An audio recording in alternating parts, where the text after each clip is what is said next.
Good afternoon, podcast listeners. Thanks for joining us for the Travel Insider. I am Kat Johnson from Expedia Cruises, and I'm happy today to welcome Sarah Yates from Azamara. Thanks for being with us today, Sarah.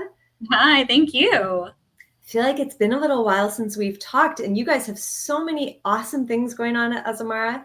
But I did want to start out with some overview of Azamara in case some of our listeners haven't heard of you yet.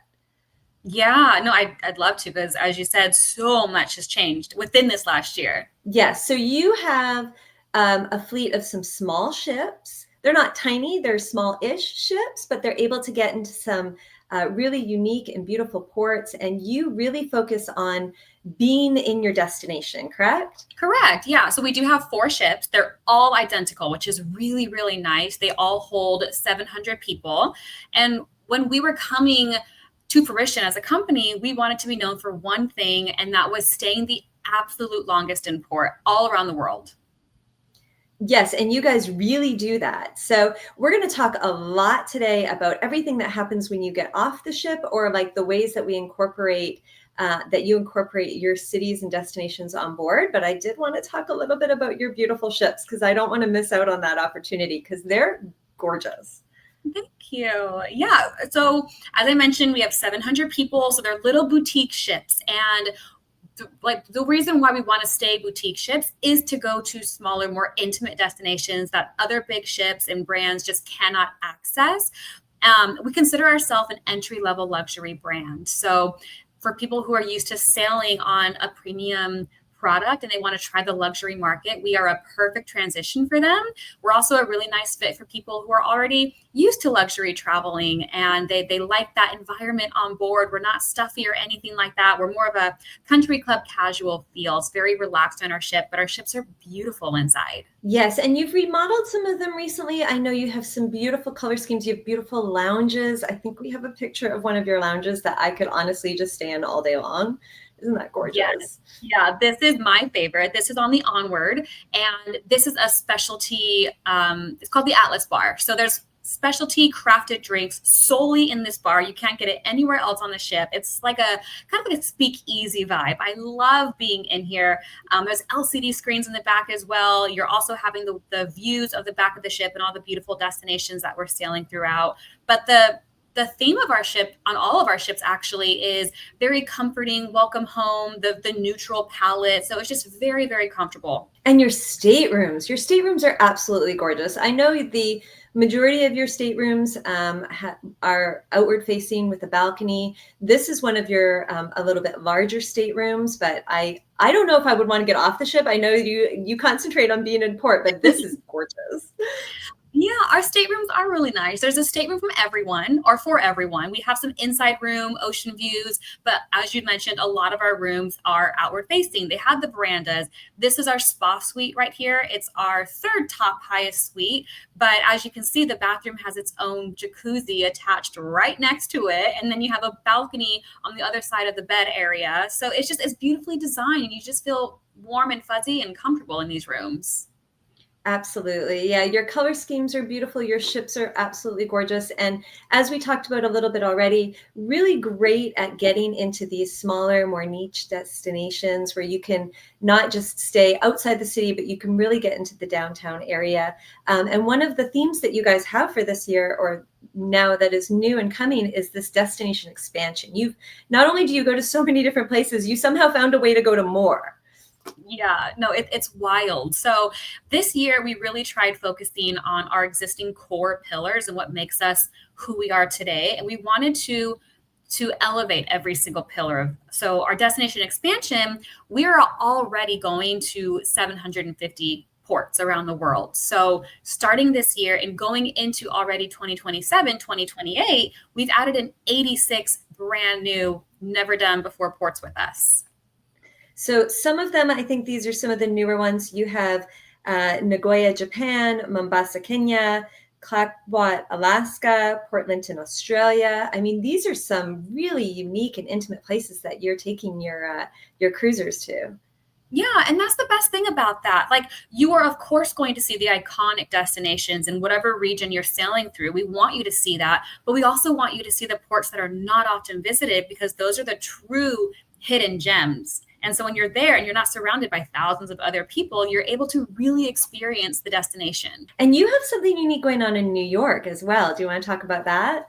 We do, yeah. So we're known obviously for a lot of our international travels, but 2 months out of the year, November and December time, we have two ships that make their way over to the States. And so for someone who wants to try our product or doesn't want to travel internationally, they can do either a Canada, Miami voyage, or they can do a Caribbean voyage. And that includes a New York city stay. So whether it's pre or post experiences, we've added in a New York stay to, again, just further enhance the US experience on our product. Very cool. And you have some, I'm just reading off of some of these amazing destinations. You have Barbados to Brazil with 2 nights in Rio. You've got New Zealand to Australia with 3 nights in Hobart, Dunedin, and Sydney. I mean, how cool is that? You've got some really, really authentic and unique itineraries that people can visit and explore. Yeah, that's what we're known for. The overnights, and not just one overnight, but 2 overnights, like you just said, 2 overnights in Rio. That's unheard of. So we really try to do that in every single region and country. And then when you are in port, you've got some amazing excursions available now too. We do. So being the brand that stays the longest in port, we wanted to expand that portfolio. So your daytime travel looks a lot different than your nighttime travel. Daytime, you're exploring, you want to go back to the ship, maybe have a nap or a shower or a quick bite. But then we wanted to do night excursions. So for the first time ever, we have over 246 evening excursions for those who want to do those different night tours. So can you give us some examples of what you could do at night with Azamara? Yeah, so Dubrovnik. I was just there recently. I was sailing through Dubrovnik, not on our ship, but a different brand. And Dubrovnik's lovely.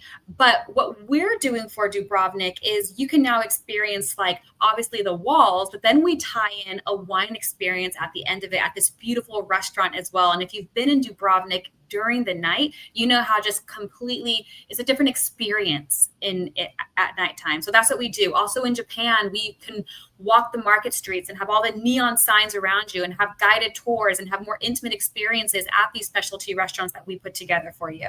Absolutely. And I do think that's important to note is, you know, no matter what cruise line you travel with, no matter what style of cruising you like, you get to visit these amazing places, but Azamara just takes it up a notch by giving you the ability to experience that city in the evening. I know with Azamara, I was able to do San Juan in the evening, and we got drinks and walked around the old town. And in the evening, the lights are on, the people are out. It's just such an amazing experience. It's so beautiful. So very cool that you get to experience more about the story of the cities that you're in. Right.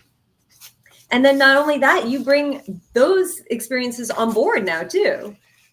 We do, because if we're going to be known for the brand for Destination Immersion, we wanted to bring it on board the ship as well, because we fully want to immerse our guests, whether they're off the ship or staying on the ship. So we are already doing 2 events on board, and we've done it since we became a company. One of those events is our White Night Party, which happens every single cruise. It's a phenomenal event.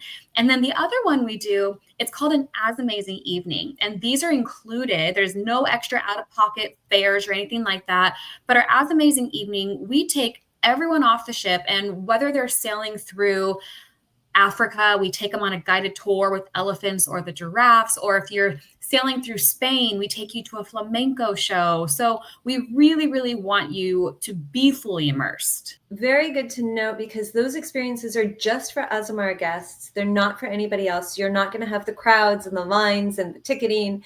And usually they're very, very unique and special. I know whenever I talk to people who've traveled on Azamara, that's the one thing they always want to talk about is their Azamazing Evening that you guys have curated. Yeah. And we've actually, because of this updating the pillars, we've added in 34 brand new Azamazing Evenings to our portfolio, which is really, really exciting.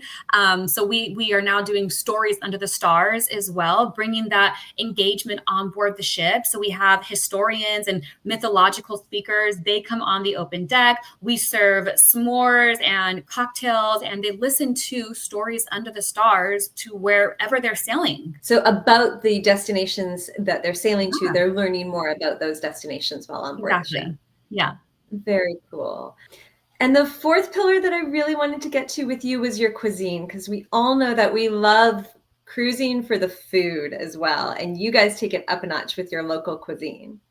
Thank you. Yeah, I mean, if you're going to go all around the world or somewhere international to travel, you want to have authentic food. And our food was already fantastic as it was, but we wanted to elevate that. So we got chefs from all over the world, every single country. We brought them on board our ship. They taught our chefs, and we have 150 brand new rotating authentic dishes every single night. And in addition to that, which in and of itself is incredible, you have these, like, I'm looking at this middle picture where the table is decorated. It looks beautiful. It looks like you're out in the marketplace somewhere. How does that come to be on board your ships? Yeah, so our chefs are pretty amazing, and they just like to go above and beyond. And so it won't even be in the agenda really, but they'll go out to the local markets. They'll gather a whole bunch of goods. They'll bring it back on the ship. And whether we do something in our living room or even on the open deck, they put together just this beautiful, massive charcuterie board, really just full of all these different local foods, and they do it for all the guests on board, and it's truly just a once in a lifetime experience. It's so immersive, like just the ability to not only eat the food that's local, but the smells and the designs, just so absolutely beautiful. Really a way to immerse yourself in the local cultures that you're going to get to visit. This is a great picture as well, because even when the chefs aren't doing those amazing things, you guys have this beautiful dining experience while on board all the time. We do. Yeah, we have 2 specialty restaurants on board. There's really 5 different areas for you to dine in. Plus, we do 24-hour room service. So, I mean, the choices are just endless. But I do want to highlight just one more thing for our cuisine pillar is we didn't just elevate our food experience. We are elevating the beverages as well. So we added in 21 brand new beers from all around the world as well. Oh, wow. That is incredible. I know there's a lot of people out there who love their wine, but there's an equal amount of people who love their beer. And so especially when you're going to some of these European or Asian destinations where they have such a unique offering of beer, that's got to be a great experience for your guests. It is. Yeah, we have great feedback so far. So I think we've covered everything. Your elevated experiences, your elevated shore excursions, your elevated cuisine. What else did we miss? Oh, and your elevated, your destination expansion. So yeah. Azamara really is the place to be for somebody who not only wants to travel, but like experience everything as well. Yeah, someone who it's unrushed and relaxed experiences. You can create or curate your day and then your night experiences. We really want you to just see everything you possibly can, no matter where you're at in the world.